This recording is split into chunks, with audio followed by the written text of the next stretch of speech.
Welcome, everyone, to another episode of the Winning Digital Customers podcast. And I have a fantastic guest with me today, a friend for many years, Shelly Palmer, who you probably know who he is, I'm guessing, but just in case you don't, he has been a thought leader in the world of digital and digital transformation really for the last couple of decades. He has a column in Adweek, which is widely read. He commentates about business and digital on CNN and CNBC. He speaks regularly on these topics on Good Day New York, and he consults. I've worked with him at a number of clients, and he consults with, he gets called by the CXOs and very often the CEOs of many Fortune 500 companies when they need advice on what's going on in the world. He is often involved in NAB and gives top level executive tours to key executives, again, to help them understand what's going on in the world of technology and how is that going to affect their business. He's a kind of a futurist, I would even go so far as to say. We'll see if he agrees with that title. So many things we could talk about. Well, with that, let me again warmly welcome my guest, Shelly Palmer. And Shelly, anything you want to add by way of your background for the audience today? No, I think you should just call my mom and read the same thing over again. Yeah, that's outstanding. Thanks. I Yeah, know, she'd be quelling. we we do a lot of work at CES and at some of the big trade shows, and that's of course been a little bit tough this past year. So during that time, we've spent an inordinate amount of time online, and as everyone has. Thing is, that's not going away. So we are really excited about the amount of hybrid productions that we're doing now, and it's very exciting. It's an amazing time in digital transformation because, as you know, over the last 12 to 18 months, we've probably seen a decade's worth of social innovation on top of the technological innovation. So people have caught up to the tech that's been around. We could have done this podcast 10 years ago, but nobody would have been able to watch it the way they're going to watch it now. So that's the super exciting part. And I got nothing to add to the bio, but I would like you to call my mom if you could. Absolutely. Just send me the number. I'll be happy to call her. I'm sure we could have a great conversation. No question about that. So, let's talk about that topic of digital transformation and how rapidly the world has changed. I know that you get paid big bucks to go into CEOs and answer the question, what do I need to be thinking of now? So, but I'm just going to ask you to tell our audience for free, if you wouldn't mind, what do they need to be thinking about now as the world is changing so rapidly? Well, there's a couple of things that are really different. And you know what they are viscerally, but you may not understand what's actually happening. We hear a lot of politics and a lot of politicians talk about reining in big tech. I don't think everybody fully understands why that's important. The tools the government's using probably aren't the right tools. Antitrust may not be the right tool set to go after a Facebook. It might not be the right tool set to go after Google, although Europe seems to be doing okay that way. But our data does not belong to us at the moment. And this transformation has been a long time coming. We've got incumbent, monstrous tech companies. Many cases, they're benign, and all they're trying to do is put the right ad in front of the right person, the right place at the right time, and get them to engage and thereby spend more, whether it's on the advertiser's products or whether it's on their own product. But we're at a point now where it's entirely possible that normal people can take back their data dominion from the large players. And this is going to be made possible by various Web 3.0 apps that are about to show up pretty much everywhere. It's all blockchain related. It's stuff we've been working on really hard the last couple of years. Some people refer to as Web 3.0.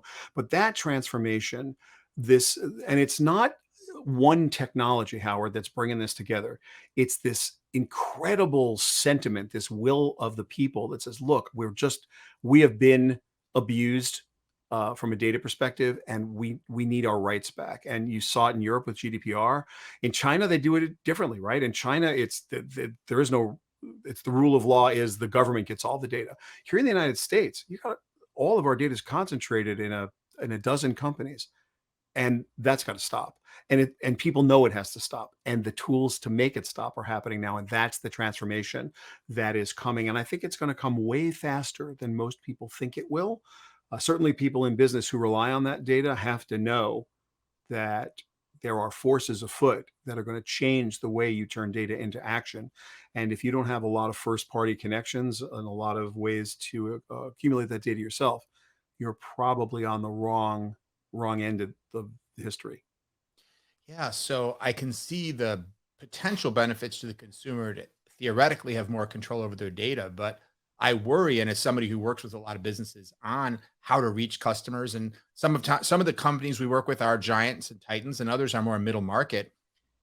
Is there a risk that this actually could be worse for the customer because it creates a situation where, like you said, if you don't have a lot of first party data, if some of these new laws and new restrictions from Apple, we get into a situation where the customer can't get the level of personalized, targeted services and advertising that they get today? Might we have to take a step back in terms of the convenience and personalization in order to get that level of additional data control? And is that necessarily a benefit to the customer?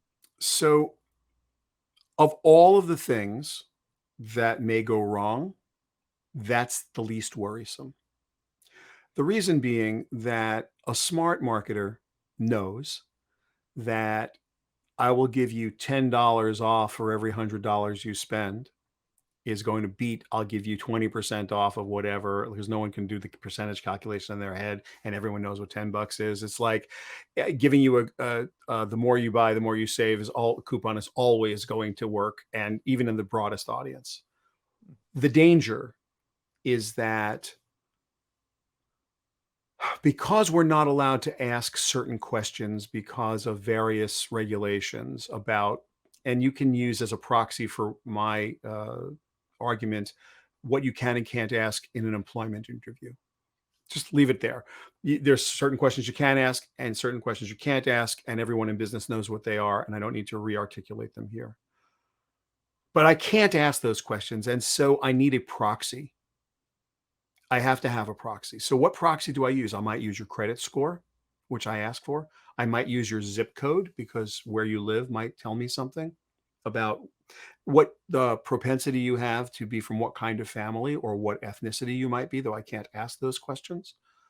There's no feedback loop to correct that. And if the data is restricted or if the government regulations are done by people in policy think tanks as opposed to people in business, they can restrict things by accident without understanding the consequences of those restrictions in a data-driven world. And therefore, they will force proxies to occur without real feedback loops, without places to get your grievances heard or fixed. So imagine the following: like I see the danger of overregulation. I see the danger of people changing the rules, if you will, from open season to okay, let's restrict. If some coder somewhere decides, you know what, I know it's illegal, but I'm going to use credit scores to figure out like if this person's going to be a good hire or not as a proxy. And how am I going to do that? I'm going to look at not causation. I'm going to look at correlation. I'm going to basically run some math, and I'm going to look at the analytics. I'm going to say this number of people who have this credit score will be with us for 2 years. And if the credit score dips below blank, they're only going to be with us for 6 months. And therefore, it's so expensive to hire someone for 6 months. You have to have a credit score higher than this in order for you to be considered for a job. Otherwise, you throw your resume out. Okay. Is that good or bad? I don't know. It worked for that person on that day who wrote that bit of code. Where is it commented? How does it get out of there? And if your resume ends up in the garbage can, the virtual garbage can, how do you get it out of there? There's no one to go see. But if you can't ask a question, the question that the person wanted to ask who was writing the code, which is, are you going to be, or how long are you planning to stay here? And, are you planning to, like, there's a million questions you could ask, which are restricted at the moment and will be even more restricted by data collection regulations. If you can't ask the question you really want to ask and you're going to fake it by trying to find something that correlates to it in some way, as opposed to causes it, and then there's no way to fix that, that's the danger we're going to get in. And that will make it much worse for consumers. So I agree with your thesis. This could be way worse for consumers, but not for any reason that a normal person would ever think would make it way worse. So to make it way worse is you have no transparency into the process, and the overregulation or the regulation will never be able to take into consideration the kinds of data that we are used to analyzing, because most people don't know what it even means. Right. Like anybody listening wants to get a good sense of the level of insanity we're talking about. Go download, if you have an Apple Watch or an iPhone, go download the XML tool set out of the App Store and just download 1 day's data about yourself from Apple Health from your iPhone. You won't even believe how much data is there. You literally will not be able to comprehend the size of that XML file and the 70,000 data points they took in the 24-hour period about you and your heart rate and your breathing and your where you were and who you were and how you were and what you ate and how you walked and where your phone was at the time you walked. Did you go up the stairs and downstairs? What altitude were you at? You will not believe the amount of data. And now imagine that in some way, some of that data is being used to calculate your propensity to be healthy or not healthy, and now restrict somebody's availability of part of that data set. Not all of it, just part of it, even though you need all of it because otherwise they wouldn't take it, or you need none of it. But one way or the other, what you can't do is restrict it willy-nilly and think that you've done a good thing for anybody. These are the kinds of insanities, Howard, that are coming. When people talk about digital transformation, they never talk about the deep part of this because no one really thinks about the engineers know, but the administrators don't, and most of the senior executives, unless they're comp sci people or unless they've really done deep data, analytics over their lifetime. We live in a world where there's so much data that we don't control.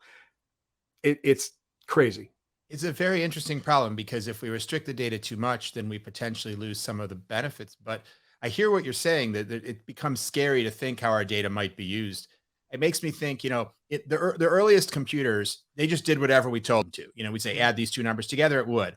Then we got to computers that we programmed to tell us what to do, right? Like my GPS in my car, right? It tells me to turn left. I turn left. I'm now in doing what it tells me. And now we have this third level to me, which is like the tyranny of the algorithm, and the first ones were the SEO people. But now it's not just SEO, it's all kinds of social stuff. And we have to answer the question, not just how do we do what the computer tells us to do, but how do I get the computer to like me? That's really the question. And like what you're describing as algorithms are used more and more for hiring, for performance management in jobs, and obviously for other things, insurance and other things. We all become like SEO people in the sense we're all kind of going, how does this algorithm work? And how can I change something about myself?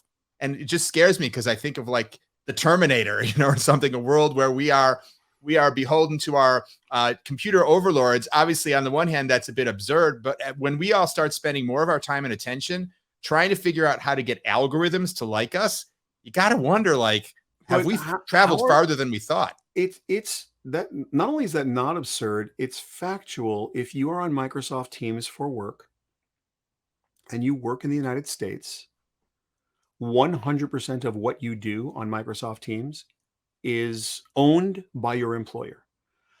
How many invites did you send? What did you write in chat? Did you participate or not participate? Was your camera on or off? Do not be surprised when your HR review includes your Teams score, whatever that is. And it's down to the keystroke. Like, how much did you type? Right. So that's at work where. And can it tell, even if you're on your calls, are you paying attention? Are you looking away? You're looking in the camera. Are you multitasking? Yeah. So that's surveillance that you sign up for because, your boss can do that. Your company can do that. Now, multiply that by what happens in the outside world. And one of the things that you said, I think probably needs a little expansion. Yes, the computer is telling us what to do, but it's not just the computer. It is also the network topology.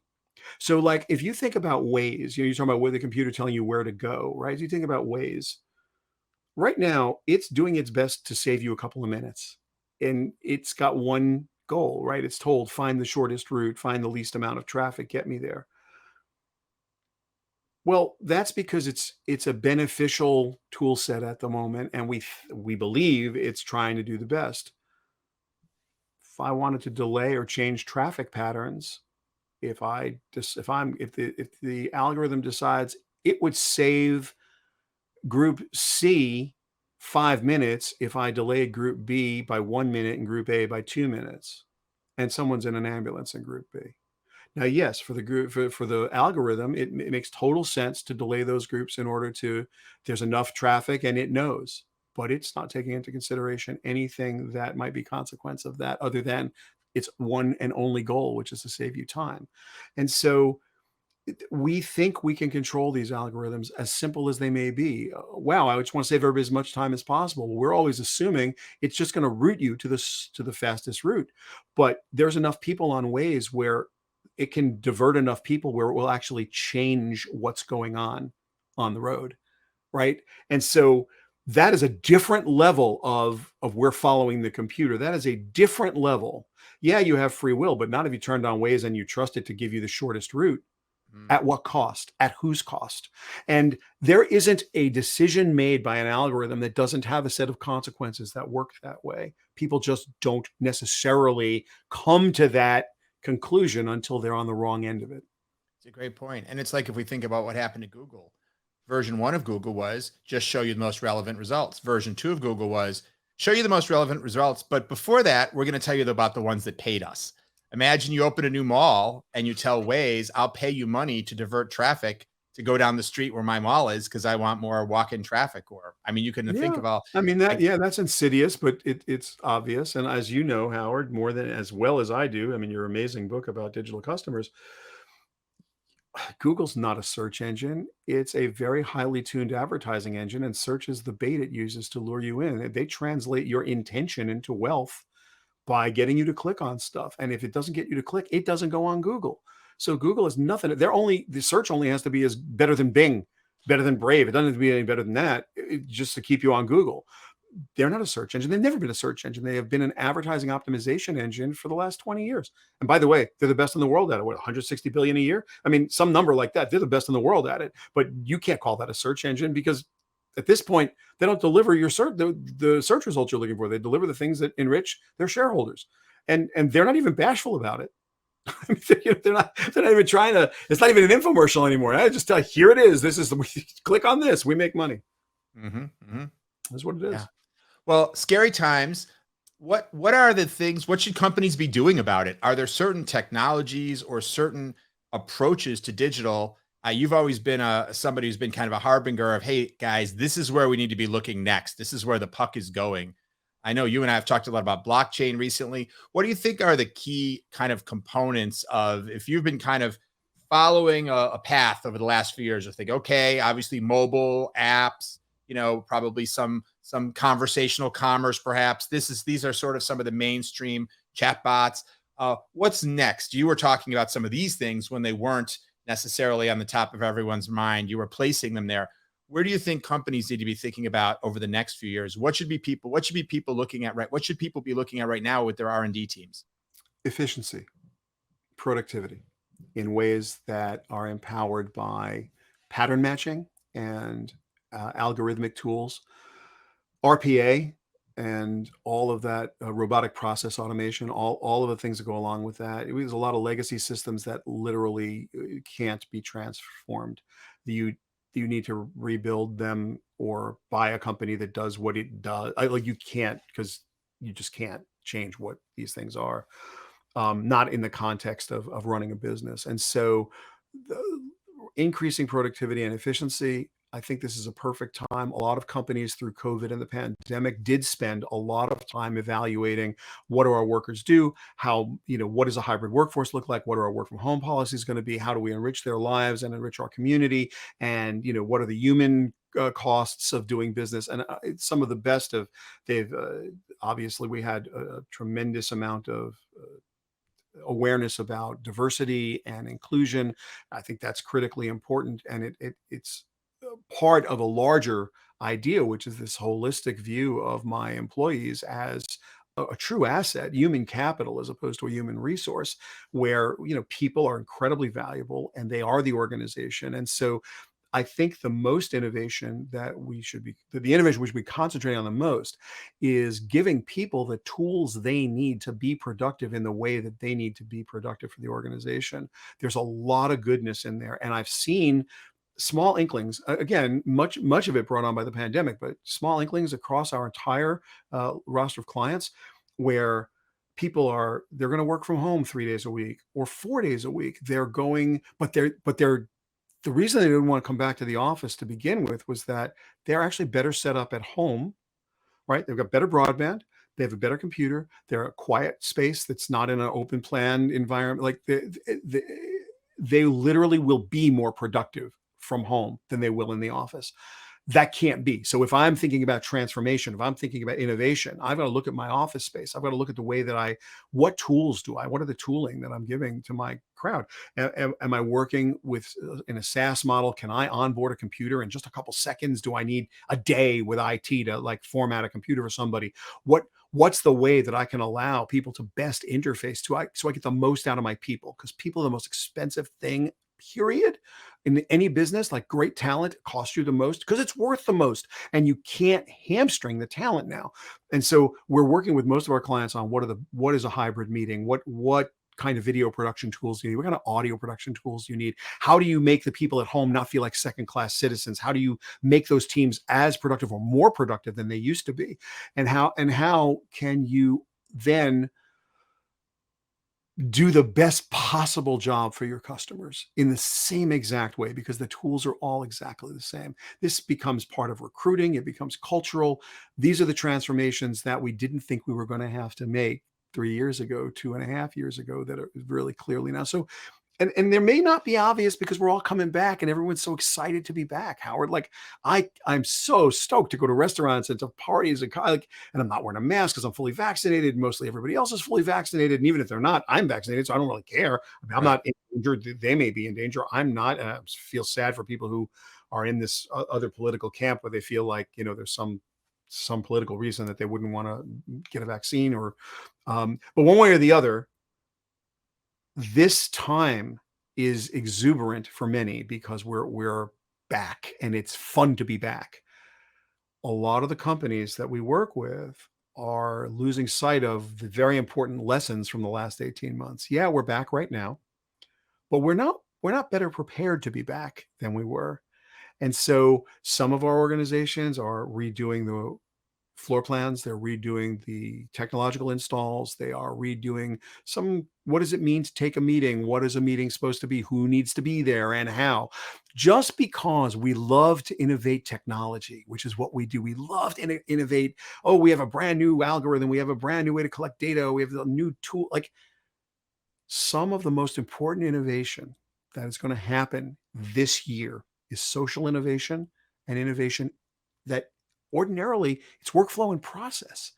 Like, think about innovating it. It evolves over time, but there are bureaucracies. Why do we do it that way? Oh, well, it's been done that way 20 years. Well, why? Well, because Sally once did this 20 years ago and it became a thing and everybody does it now. And that you use a green pencil for this. It's like, really? Green pencil? Oh, yeah, yeah. It's been that way forever. Like, no, not now. Now is not the time for the green pencil from 20 years ago. Now is the time to evaluate every single process and workflow and say, in the 21st century, what can be automated? What can't be automated? Where can I partner with AI, or where can I partner with a statistical machine learning tool set or a pattern matching tool set? Where are those things going to buy me some efficiency I could not otherwise have? And where does experience and wisdom and where is the corporate culture best going to create value? That's the hardest thing for people to do. It's never had to be done. No one's ever had to do it before. It's always been a weekend team building exercise. It's always been like a thing. We're going to have a retreat, every quarter and do that. Yeah, no. Now's the time to really think this through. And as you bring everybody back, that's where this immense amount of value creation is going to occur. And then I have to say, the other answer to your question, Howard, from what's next, what's next is pretty obvious. The timing is not obvious. What's next is a world where more and more and more and more and more and more data is created, collected, analyzed, and turned into action. There's no version of the world where there's less data tomorrow than there is today. From every piece of IoT, from every electric car, from everything that's generating data, there's no more new media. There's no more digital media. 100% of the world we live in is data driven. And that needs to be internalized at every company, because companies that get that right are going to win, and companies that don't get that right are going to get skewered hard. And there's no way you survive in a data-driven world without data and without the ability to turn that data into action.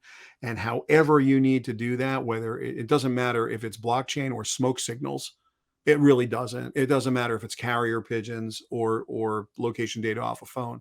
However you get that data and turn it into action, being efficient and organized and brilliant at that, that's the winning combination. That's where the productivity really shines.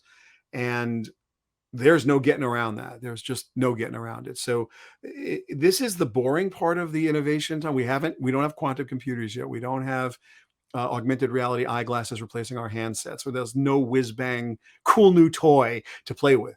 This is where efficiency and workflow and process and data science start to shine. That's what's going to happen over the next couple 3 years as we wait for the next wave of technology that's going to be brought to us by more miniaturization, greater density of transistors on silicon, new kinds of computing, and new kinds of optics and new kinds of power management. And that's all in the works. It's all in the works. We're just going to have to wait for it. And while we do, we have to compete. Yeah. As you say it, it sounds undeniable that all those things, how could it be otherwise? And I think it's a good turning point to talk about blockchain. So first of all, I want to tee up Shelly's written many books. I don't know, 5, 6 books at least, right? Shelly, Yeah, maybe more. 7, maybe more. I Yeah. lost count. And for many years been very influential through his books, amongst many other things. And his most recent book is called Blockchain, Cryptocurrency, NFTs, and Smart Contracts: An Executive Guide to the World of Decentralized Finance. Is now a best-selling book. Mark Cuban said of it, it is a crisp, easy to understand overview of crypto and DeFi, decentralized finance. So that's a pretty strong a recommendation right there, as somebody who's obviously a leader in thinking about the application of technology to business. And so I definitely encourage and recommend everyone to check out this book. It's available on Amazon and I'm sure other places as well.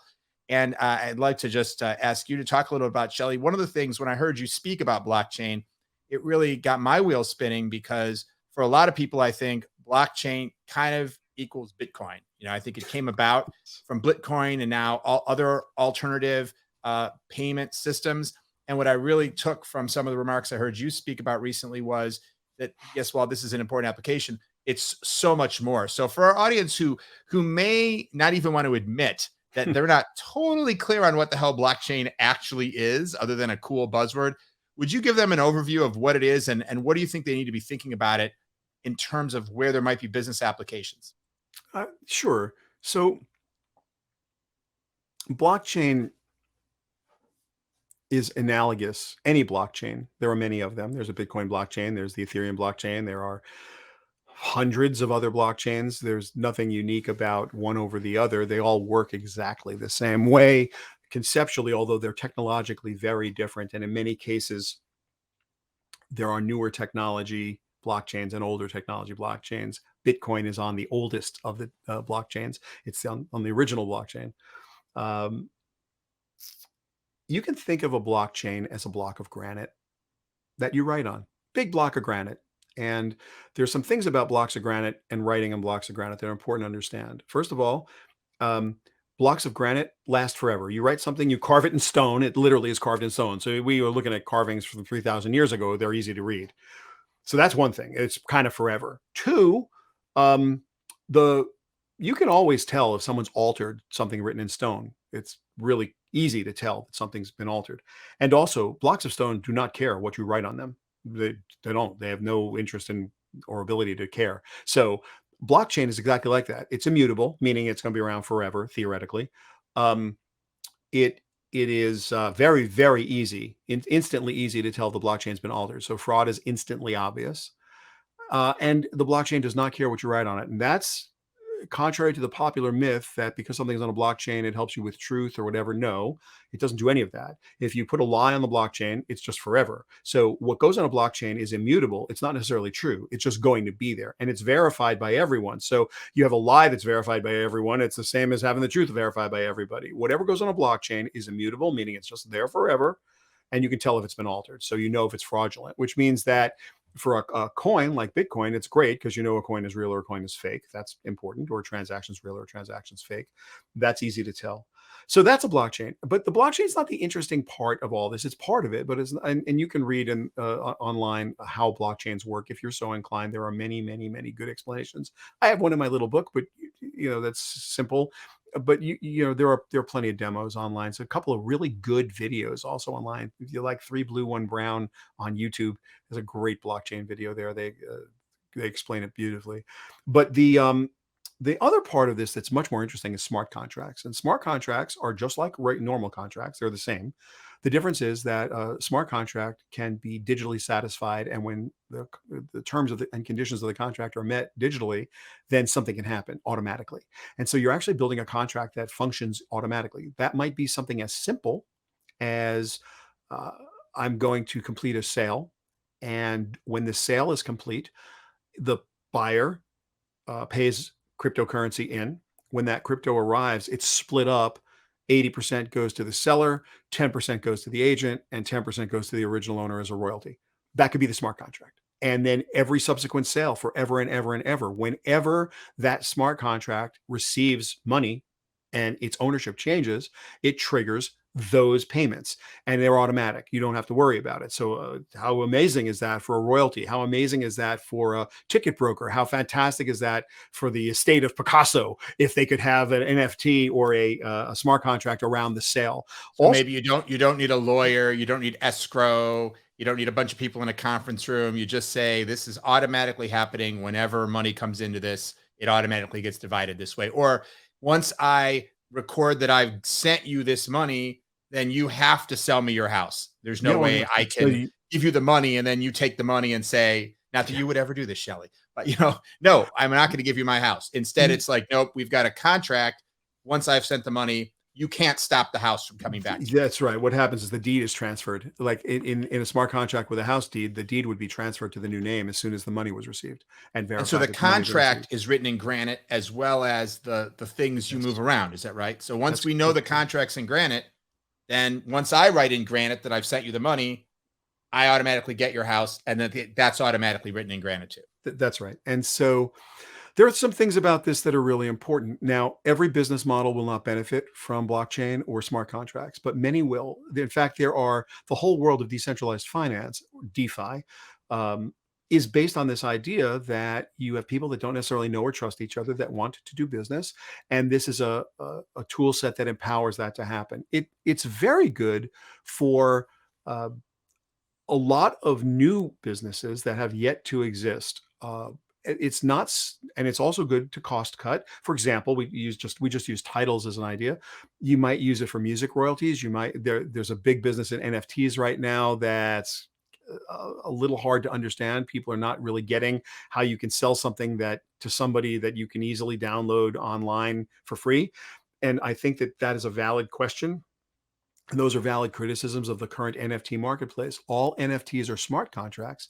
All smart contracts are not NFTs. And so there is a world you can imagine where certain certificates of authenticity, which is what an NFT is, uh, are really important. House title to a house is one. Is this diamond really the diamond you think it is? Is this container of goods real or fake? Is this particular item an authentically manufactured item or not?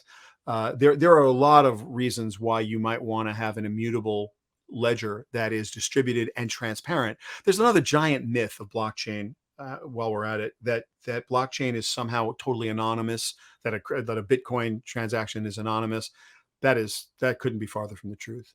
There are tainted Bitcoins. There are Bitcoins you will not be able to trade on an open exchange. What are they? There are Bitcoins that are in wallets that are known to have been extorted, and people don't touch them. Like, they're just sitting in these wallets. Yes, the people haven't been caught, but the Bitcoins haven't been used, because the minute someone transfers that coin, no exchange will take it. But the minute someone transfers that coin, they're going to know it came out of a tainted wallet. So it's like, this is people who think, oh, it's totally anonymous. There is anonymous. There are privacy coins like Monero, right? Monero is really private. That's the coin of the privacy group. If you want to be completely anonymous, I mean, like, invisible, that's what Monero is.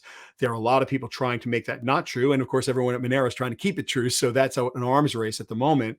It's almost impossible. It's practically impossible to trace a Monero transaction. But Bitcoin, how do you think the Colonial Pipeline guys got caught in 30 seconds? It was really obvious where that money went. I mean, there's nothing anonymous about a crypto transaction, nothing. So this idea that it's only for drug dealers and sex traffickers is nonsense. or extortionists or ransomware. It's nonsense. Monero maybe, but Bitcoin never. Use Ethereum, ETH never. Any crypto that's transacted at Coinbase or Binance is traceable right to the wallet. Do you know who owns the wallet? You don't, but it doesn't take you a lot of time. The second that someone takes a piece of crypto and makes it fiat currency, you know who they are. So this idea of like, oh, it's just for that. No, it empowers a new style of business. And the other thing it empowers, Howard, that we haven't really talked about and probably should, and I don't cover it as deeply in the book as I will in subsequent writings, is Web 3.0. Whatever that may mean to you, I'm going to tell you what it means now.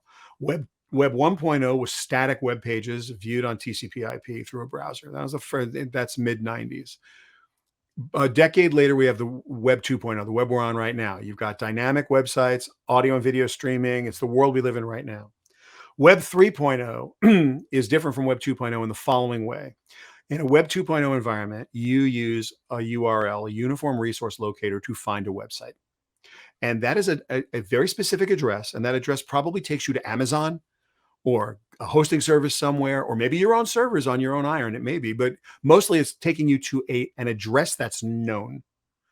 In a Web 3.0 environment, the websites will be distributed peer-to-peer over peer-to-peer networks. And the content, when it becomes available, will get a content ID because it can't have a location, because by virtue of the fact that it's spread out over a peer-to-peer network, there's no way it can have a single location. It can only have a single identity. And so the content will have identities as opposed to addresses. This changes everything. It really will end our reliance on big hosting services like AWS or on Azure Cloud, it's going to take the big bad tech organizations out of our lives. It will be on the internet. It will not necessarily be the bastion of 20 companies. And I think that change is going to be welcome. Right now, Facebook has all your data. A Facebook that was built in a Web3 environment wouldn't be owned by anybody. It would be owned by everybody. You could make money on it doing different things. It's like a completely different world. Completely different world. So Web3 is coming. Yeah. So I know we're nearly out of time, but I want to ask you one last question, then we'll wrap up. So if someone's running a business today on Web 2.0, are they screwed? Or what can they do? Is this still an opportunity for a big company to continue to make money? Or is Web 3.0 this complete democratization so that the large enterprises no longer have the opportunity they had previously? There will always be organizations that like to work with big organizations. There will always be bureaucracies that like to work with bureaucracies, and do not ever, ever, ever count a company that's worth $1 trillion out, right? Like the big tech companies are made of money. They know this is coming. There's nothing I just said that everybody there doesn't know. They will have their own versions of this. They will have their own, there will be places, everyone's got their own tolerance for risk, Howard. Every company you work with, every company I work with, there's a risk tolerance profile, and there's a business continuity profile. And there's like some people who they literally can need 6 nines of service. They have to, they can't be down for a nanosecond a year because of what they do. There are some places where 2 nines of service is fine. It's like, yeah, we're down for a week. It doesn't matter. And every company has a lot of everything in there, based on your risk tolerance, based on the profile of the company, based on what you need, who you need it with, who you're accountable to, are you publicly traded or not. We're going to see this evolve over time. There's no world where this is either or. It's going to be both for the foreseeable future. And then each will become a tool that works perfectly for a kind of a business. And that's how it's going to be. But I tell you what, the things that I've seen that are being empowered by Web3 blow my mind. And it's really a brave new world. It feels like 1995 all over again. We're still waiting for the Mark Andreessen of the next generation. We're still waiting, that we're still waiting for whatever Netscape's going to be. Imagine that we're in the Prodigy AOL, CompuServe era, and we're just about to get into like the world of browsers. And then we still have to evolve into like the world of apps from a metaphoric point of view. That's where we are. It's the most exciting time. It's the thing that I'm spending a lot of my time doing. I don't know what the final form is going to be like, but this is too interesting. The technology is too exciting and it's too powerful to ever imagine that they're putting, to use another cliche, the toothpaste back in the tube. It's just a question of how's it going to get spread all over the place and what's it going to look like? But it's out of the tube, and that's that's the cool kid stuff. So if I'm running a company right now, what you want to be doing is what you've been doing. Pay attention in class and understand that today is the slowest rate of change you'll ever experience for the rest of your life. It's just getting faster and it's getting more interesting. Very inspiring. I love it. Shelly's book is Blockchain, Cryptocurrency, NFTs, and Smart Contracts, an executive guide to the world of decentralized finance. You can find that on Amazon or probably many other places. It's actually available on Kindle Unlimited, even. That was very kind of Shelly. So if you have Kindle Unlimited, you can read it for free. I strongly encourage you to check it out. And Shelly, if people want to reach you in any other way, why don't you let them know other good ways to get in touch with you, your team, your work, that sort of thing? We are easy to find. Shelly at shellypalmer.com is my actual personal email address. Shellypalmer.com is our website. It's just SHELLY, no extra E. Just send an email, Twitter, Facebook. It's easy. I'm easy to find. Shelly Palmer, please reach out. Happy to answer your questions and help you any way we can. Howard, while we're promoting, we have a daily email thing that's free. You could just go there and subscribe. We put out a rant every morning and relevant news. Saturdays, we do Crypto Saturday. Sunday, I write a thought leadership piece. On Wednesdays at 12:15 Eastern, I host a live stream called Crypto Wednesday, and we talk about cryptocurrency, and we've got a bunch of salons and stuff. So it's lots of things to do at shellypalmer.com and lots of ways you can get involved. We have a private social network that if you're listening to a Howard Tiersky podcast, you definitely are automatically invited. It's called pgx.tech, and you're certainly welcome to come there. Very interesting discussions every day. It's technology, media, marketing professionals that are dealing with the same things we've been talking about for the last half hour. So please come on down, hang out with us. We'd love to have you. Great. Well, thanks, Shelly. And I subscribe to your daily rants. And I think of Shelly as the Lewis Black of the digital world. I'm going to keep that. I'm keeping that. And I am also a member of PGX, great community there. So I encourage everyone to take advantage of everything Shelly has to offer, and join me in thanking Shelly for joining us as our guest today. Really fascinating conversation. Appreciate your time. And thanks as always to all of you for watching and listening to the Winning Digital Customers podcast. Look forward to seeing you next time. And until then, keep transforming.